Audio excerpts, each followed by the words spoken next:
finger in more than one pie.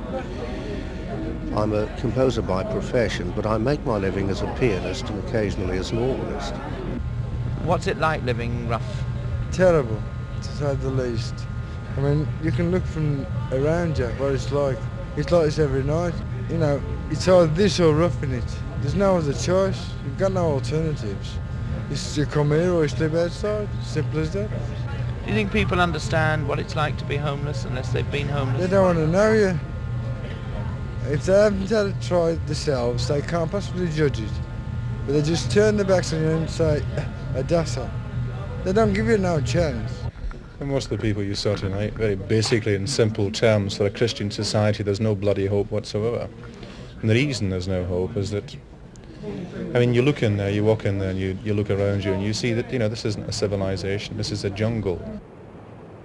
In spite of the fact that these people desperately need that hospital, there is opposition from the Covent Garden community. I asked their spokesman why.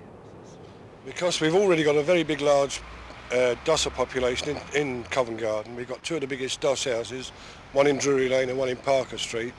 And this will only add to the problems that Covent Garden are facing at the moment, which is a population that has depreciated and been depleted over the years. We're getting to a position now where the indigenous population and the DOSser population are almost equal.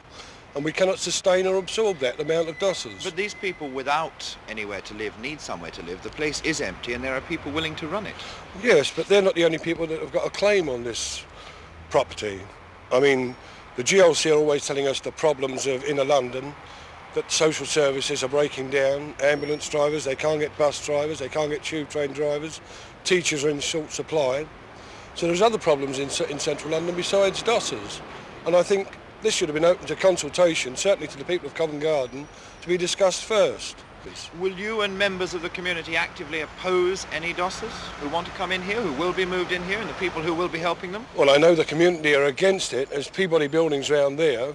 No one's consulted them whether they want DOSers on their doorstep. We hope that Charing Cross will be a very large thorn in the flesh of London, indeed the country in a way, because people typecast people who sleep in the streets homeless as dossers and mess drinkers, we're trying to say, look, given the right type of environment, and God knows Charing Cross isn't the right type of environment, at least accommodation, give them a chance where they can keep clean, where they can live a normal life, to try and prevent them from falling into this trap. And the thing about Charing Cross is, for many of them, give them somewhere to sleep, give them somewhere to live in a reasonably conducive environment with a bed.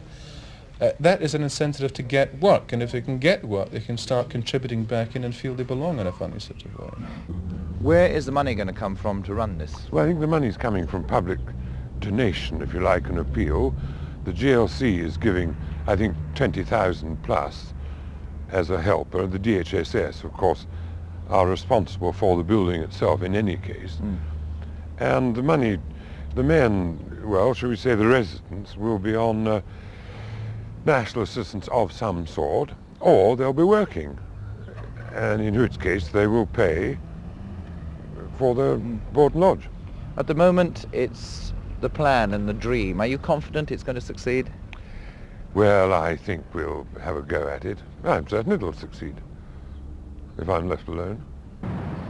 And Charing Cross Hospital has already started its new lease of life. This morning, the first move was made towards what everyone hopes will be a better life for hundreds of London's homeless.